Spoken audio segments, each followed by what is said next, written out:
Are L C series circuit देखेंगे हम। यहाँ पे देखो, यहाँ पे हमने R L and C series में कनेक्ट किया हुआ है। तो सपोज अब यहाँ पे हम इसके अक्रॉस एक वोल्टेज सोर्स अप्लाई करते हैं, AC voltage. So V is equal to क्या है, V M sine omega T है। इससे सपोज करंट आई पास हो रहा है। ओके, सो सपोज हम कंसिडर करते हैं कि जो आर है, आर के अक्रॉस वोल्टेज जनरेट हो रहा है या वोल्टेज है, it is V R. Inductor के अक्रॉस जो वोल्टेज है उसको हम कंसिडर करते हैं वी एल, और जो कैपेसिटर के अक्रॉस वोल्टेज है उसको हम कंसिडर करते हैं वी सी। सो यहाँ पे देखो, इन तीनों में से जाने वाला करंट सेम है। तो यहाँ पे वी आर वोल्टेज कितना होगा, it is I into R होगा। वी एल क्या होगा, आई इंटू एक्स एल होगा। एंड वी सी क्या होगा, आई इंटू एक्स सी होगा। सो एक्स सी क्या है, it is capacitive reactance. Okay, x L क्या है, कैपेसिटिव सॉरी इंडक्टिव रिएक्टेंस। यहाँ पे वी आर जो वोल्टेज अक्रॉस रेजिस्टेंस है, वो voltage and the current through the resistance वो सेम फेज में रहते हैं। तो उनमें जो फेजर और फेज डिफरेंस रहेगा वो ज़ीरो रहेगा। तो उसकी फेजर डायग्राम कैसे आ जाएगी। सो यहाँ पे देखो, ये सपोज हमने करंट कंसीडर कर लिया, तो यहाँ पे हमें वोल्टेज वी आर कंसीडर करना पड़ेगा। तो ये फेजर डायग्राम हो गई for an resistance. So suppose हम इंडक्टर कंसीडर करते हैं, तो इंडक्टर के लिए क्या है, वोल्टेज लीड करता है करंट को 90 डिग्री से, और करंट लैग करता है वोल्टेज को 90 डिग्री से। सो सपोज हम यहाँ पे करंट रेफरेंस फेज़र कंसीडर करते हैं। ये तीनों कंपोनेंट के अक्रॉस जो हम फेज़र फाइंड आउट कर रहे हैं, इसमें हम रेफरेंस करंट ही कंसीडर करेंगे। क्यों, क्योंकि ये तीनों में से जाने वाला करंट सेम है, तो हम यहाँ पे रेफरेंस करंट ही कंसीडर करते हैं। तो सपोज़ यहाँ पे हमने करंट कंसीडर कर लिया, तो यहाँ पे वोल्टेज लीड करेगा। सो यहाँ पे वी एल आ जाएगा। वी एल मतलब 90 डिग्री से वो लीड कर रहा है। हम ये एंटी क्लॉकवाइज डायरेक्शन में कंसीडर करते हैं। तो वी एल लीड कर रहा है, जो आगे रहेगा वो लीड करेगा, पीछे रहेगा वो लैगिंग फैक्टर रहेगा। सपोज हमें अभी एक कैपेसिटर का कंसीडर करना है फेजर डायग्राम, तो यहाँ पे सेम हम करंट रेफरेंस फेजर कंसीडर करेंगे।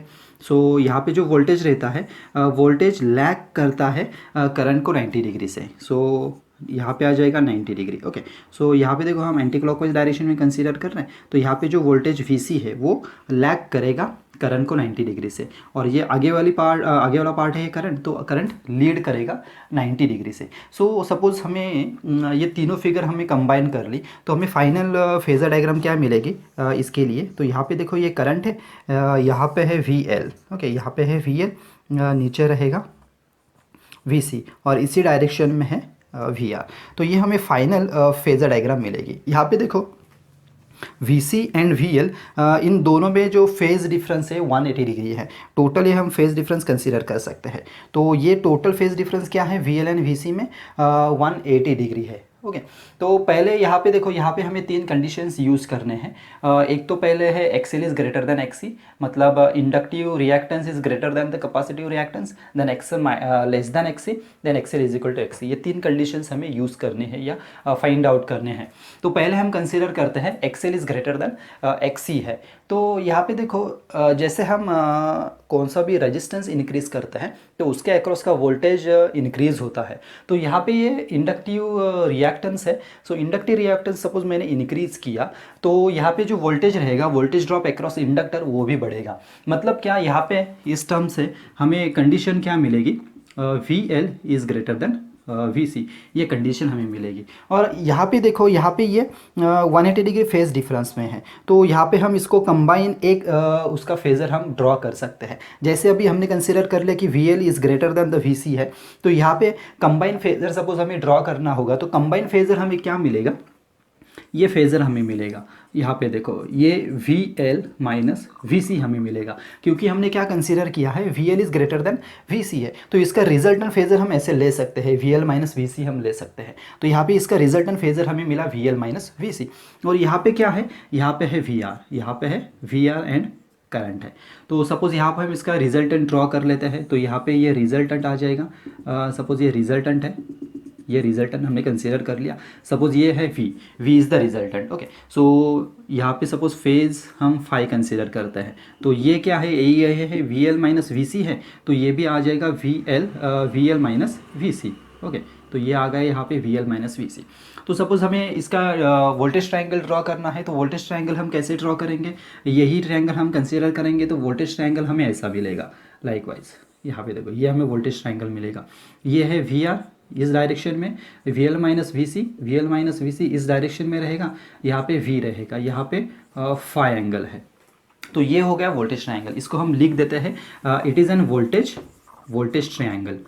तो ये है वोल्टेज ट्रायंगल। ओके, सो इससे सपोज हमें अभी यहाँ पे ट्रायंगल ऑफ वेक्टर एडिशन हमने सपोज यूज़ कर लिया, तो ये यहाँ पे देखो वी आर इस डायरेक्शन में है, उसी सेम डायरेक्शन में we L minus V C है, तो यहाँ पे इन दोनों का एडिशन हो जाएगा, इज इक्वल टू हमें मिलेगा वी। तो सपोज हम triangle of vector addition use कर लेते हैं, तो वी इज इक्वल टू और V vector is equal to हमें क्या मिलेगा, it is V R vector plus V L minus V C vector. Okay, Pythagoras का थ्योरम हम तो हमें क्या मिलेगा यहाँ पे V square is equal to V R square plus V L minus V C whole square. So suppose हम यहाँ पे दोनों बाजू पे हम स्क्वायर रूट लेते हैं, तो यहाँ पे v इज इक्वल टू हमें मिलेगा under root V R square plus V L minus V C whole square. तो यहाँ पे क्या आ जाएगा, यहाँ पे it is equal to under root V R की वैल्यू क्या है, आई आर है, तो यहाँ पे आ जाएगा I R square plus V L की वैल्यू क्या है, it is I into XL, तो यहाँ पे आ जाएगा आई into XL minus V C है आई इंटू एक्स सी, यहाँ पे स्क्वायर आ जाएगा। सपोज यहाँ पे आई कॉमन है, तो हम कॉमन लेते हैं आई, तो यहाँ पे क्या आ जाएगा, यहाँ पे आई स्क्वायर यहाँ पे बाकी रहेगा, it is R square plus XL minus X C, ये बाकी रहेगा, यहाँ पे ये स्क्वायर होगा। ओके, सो इस आई को सपोज हम बाहर लेते हैं आई स्क्वायर को, तो बाहर आ जाएगा आई। ओके, तो बाहर हमें आई मिलेगा और अंडर रूट में क्या मिलेगा, यहाँ पे रहेगा R square plus XL minus X C bracket square, ये है v। सपोज v का इक्वेशन हमें पता है, v इज इक्वल टू क्या है, v इज इक्वल टू है I R. Okay, according to Ohm's law. लेकिन जब हम AC सर्किट कंसिडर करते हैं, तब हमें कंसिडर करना है इम्पीडेंस, तो हम यहाँ पे कंसिडर करेंगे i इंटू जेड। सो इस इक्वेशन को सपोज हमने इस इक्वेशन के साथ कंपेयर किया, तो ये तो i है, यहाँ पे ये i है, सो ये z हो जाएगा, ये पूरा square root. Okay, so z is equal to क्या हो जाएगा, so therefore z is equal to हमें मिलेगा, और इसको हम मॉड z भी बोल सकते हैं, it is under root R square plus XL minus X C bracket square, ये आ जाएगा। बाद में देखो सपोज हमें इसका रेक्टेंगुलर फॉर्म लिखना है, तो रेक्टेंगुलर फॉर्म कैसे आ जाएगा, जैसे हमने पहले देखा था अंडर रूट में यहाँ पे X square plus Y square रहता है, तो हम एक्स प्लस जे वाई करते हैं, तो यहाँ पे आ जाएगा Z is equal to R plus J into XL minus X C. तो ये हो गया इसका रेक्टेंगुलर फॉर्म। ओके, सो ये रेक्टेंगुलर फॉर्म है। सपोज हमें इसका पोलर फॉर्म लिखना होगा, तो पोलर फॉर्म के लिए हमें मॉड जेड की ज़रूरत है। सो मॉड जेड हमने यहाँ पे फाइंड आउट किया है और फाई की ज़रूरत है, तो हमें फाई फाइंड आउट करना पड़ेगा। सो फाई कैसे हम फाइंड आउट करेंगे, फाई इज इक्वल टू हमें मिलेगा, it is tan inverse of XL minus X C divided by R. तो ये आ जाएगा फाई, ये फाई की वैल्यू आ जाएगी। मतलब हमने देखा था हम फाई कैसे निकालते हैं, tan inverse of y upon x करते हैं। मतलब suppose x of t is equal to है x प्लस जे वाई, ये इक्वेशन है। तो यहाँ पे tan फाई हम कैसे लेंगे, tan phi is equal to y upon x लेते हैं, जो j को मल्टीप्लाइड है उसको वो हम इस वाले टर्म से डिवाइड करते हैं। तो यहाँ पे क्या हो जाएगा, XL minus X C divided by हम r करेंगे। ओके, तो यहाँ पे फाई इज इक्वल टू हमें क्या मिला, tan inverse of XL minus X C upon r मिला। तो सपोज हमें इसका पोलर फॉर्म लिखना है, तो पोलर फॉर्म हम कैसे लिखेंगे, z इज इक्वल टू हमें मिलेगा mod of z angle phi. तो मॉड z की वैल्यू क्या है, मॉड z हमने फाइंड आउट किया है, it is under root R square plus XL minus X C bracket square. Okay, ये हमारा z है, मॉड z है। तो एंगल फाई, फाई क्या है, तो यहाँ पे लिखेंगे हम phi is tan inverse of XL minus X C divided by R. तो ये हो गया इसका पोलर फॉर्म। सेकंड केस क्या है, सेकंड केस हम कंसीडर करते हैं एक्सएल इज लेस देन एक्ससी। मतलब जो इंडक्टिव रिएक्टेंस हम कंसीडर कर रहे हैं वो लेस है compare to the capacitive reactance.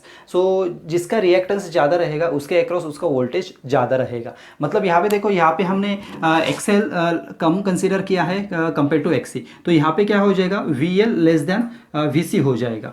तो यहाँ पे देखो वी एल और वी ये एग्जैक्ट अपोजिट है, 180 डिग्री फेज डिफरेंस है दोनों में। तो यहाँ पे हम वी अभी एक्स्ट्रा कंसीडर कर रहे हैं। तो इसका रिजल्टेंट सपोज हमें फाइंड आउट करना होगा वी एल एंड वी का, तो रिजल्टेंट हमें क्या मिलेगा, वी माइनस वी एल हमें मिलेगा। तो सपोज इसका फेजर डायग्राम हम ड्रॉ कर लेते हैं। तो फेजर डायग्राम क्या आ जाएगी, यहाँ पे हमारा है वी आर, यहाँ पे देखो ये वी आर है, सो यहाँ पे हो जाएगा V C minus V L. तो यहाँ पे हमें मिलेगा V C minus V L. Okay, तो सपोज हम यहाँ पे इसका रिजल्टेंट और रिजल्टेंट ड्रॉ कर लेते हैं। तो रिजल्टेंट हमें सपोज यहाँ पे v है, ये मिलेगा। ओके, तो ये हमें मिला रिजल्टेंट।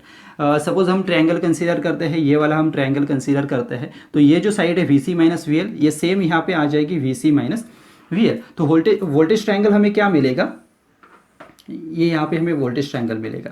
तो इस डायरेक्शन में है वी आर, इस डायरेक्शन में रहेगा V C minus V L, और इस डायरेक्शन में हमें मिलेगा वी। तो यहाँ पे देखो ये है फाई फेज। ओके, तो यहाँ पे हमें फेज मिलेगी फाई। तो सपोज हमें यहाँ पे ट्रायंगल ऑफ वेक्टराइजेशन यूज़ करना होगा, तो हम क्या करेंगे, ये vector V R vector and V C minus V L, ये दो सेम डायरेक्शन में है, तो इनकी एडिशन हो जाएगी, इज इक्वल टू हो जाएगा वी वेक्टर। तो यहाँ पे देखो सपोज हम यूज़ कर लेते हैं, तो हमें इक्वेशन क्या मिलेगा, V vector is equal to V R vector plus V C minus V L vector. Suppose यहाँ पे हम पाइथागोरस का थ्योरम यूज़ कर लेते हैं, तो हमें क्या मिलेगा, V square is equal to मिलेगा, V square is equal to V R square plus V C minus V L whole square. Okay, ये मिलेगा। सपोज v निकालना है तो दोनों बाजू पे हमें स्क्वायर रूट लेना पड़ेगा, तो यहाँ पे आ जाएगा V R square plus V C minus V L bracket square. यहाँ पे देखो, यहाँ पे हमें सारे वैल्यूज़ पता है, वी आर की वैल्यू हमें पता है, वी एल पता है, वी सी पता है, सारे वैल्यूज़ हम यहाँ पे पुट कर देते हैं। तो क्या आ जाएगा, वी आर की वैल्यू क्या है, आई इंटू आर है, तो यहाँ पे हम पुट कर देंगे आई इंटू आर, इसका स्क्वायर हो जाएगा। वी सी की वैल्यू क्या है, it is I into X C है। यहाँ पे देखो V C is equal to क्या है, आई इंटू एक्स सी है, तो वी एल क्या है, it is I into X L है, इसका स्क्वायर हो जाएगा। तो यहाँ से देखो, यहाँ से हमें ये आई स्क्वायर है, यहाँ पे भी आई स्क्वायर, यहाँ पे भी आई स्क्वायर रहेगा, तो आई स्क्वायर हम कॉमन लेते हैं, तो यहाँ पे क्या हो जाएगा, ये आई स्क्वायर यहाँ पे कॉमन आएगा, in bracket R square plus X C minus X L bracket square, ये वैल्यू हमें यहाँ पे मिलेगी। ओके, इज इक्वल टू है v। इस आई स्क्वायर को सपोज हमने बाहर लिया, स्क्वायर रूट के बाहर लिया, तो ये क्या हो जाएगा, आई हो जाएगा। तो यहाँ पे हम आई कंसीडर कर लेते हैं, ये आई है, तो स्क्वायर रूट में क्या बाकी रहेगा, यहाँ पे रहेगा R square plus X C minus X L bracket square is equal to है v। सपोज इसको हम कंपेयर करते हैं ओम्स लॉ के साथ, मतलब ओम्स लॉ क्या है हमारा, v is equal to I R है। सपोज हमने एसी सर्किट कंसीडर किया, तो यहाँ पे आर को हम कंसीडर करते हैं इम्पीडेंस, सो आई जेड, मतलब v इज इक्वल टू हमें क्या मिला, आई जेड। इस इक्वेशन के साथ सपोज इस v को हमने कंपेयर किया, तो क्या मिलेगा, देखो ये यहाँ पे i है, यहाँ पे भी i है, सो ये z इज इक्वल टू ये हो जाएगा स्क्वायर।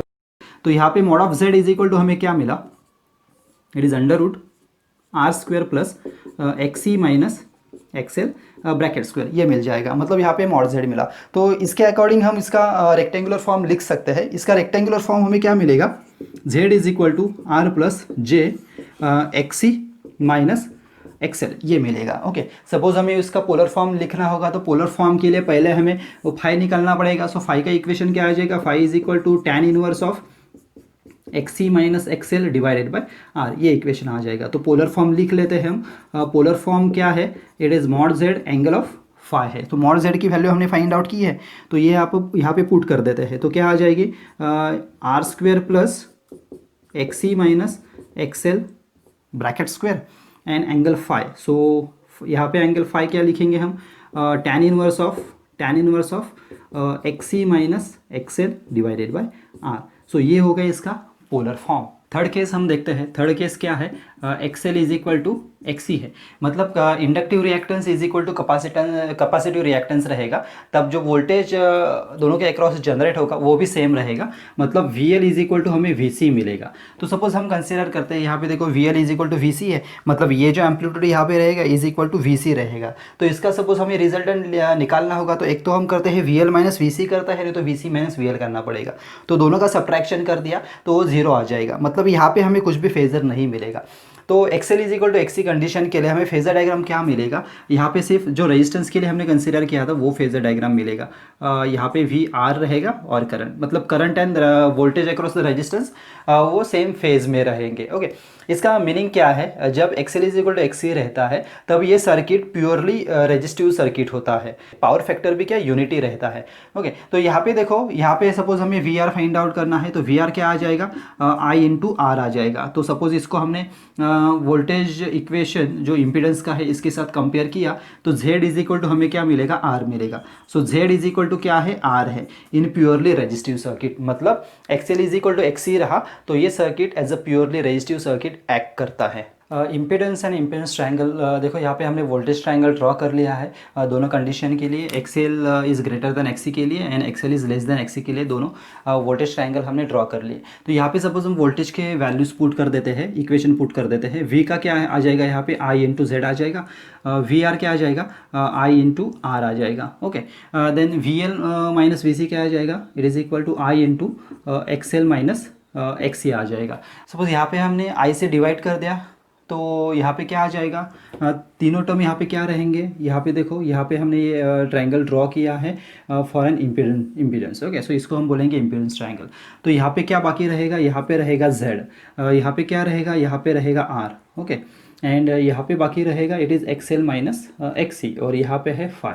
तो ये बेसिकली हो गया इम्पीडेंस ट्रायंगल। तो यहाँ से सपोज हमें फाइंड आउट करना है, आर की वैल्यू फाइंड आउट करनी है, नहीं तो एक्सएल माइनस हमें एक्सी निकालना है। तो हम कैसे निकालेंगे, बेसिकली हमें पता है, सपोज हम कंसीडर करते हैं साइन फाई निकालते समय ये अपोजिट साइड हम कंसीडर करेंगे।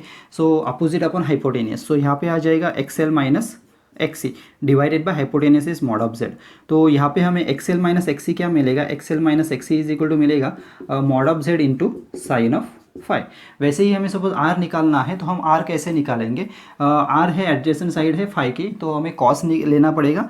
तो ये आ जाएगा यहाँ पे cos phi is equal to adjacent side that means R divided by hypotenuse. तो यहाँ पे हमें आर इज इक्वल टू क्या मिलेगा, आर इज इक्वल टू हमें मिलेगा mod of Z cos into phi. तो यहाँ पे हमने आर फाइंड आउट किया, यहाँ पे हमें एक्सएल माइनस एक्सी मिला है। तो इसका हमने ये रेक्टेंगुलर फॉर्म भी देखा था। रेक्टेंगुलर फॉर्म क्या है, z is equal to R plus J into X हम कंसिडर करते हैं।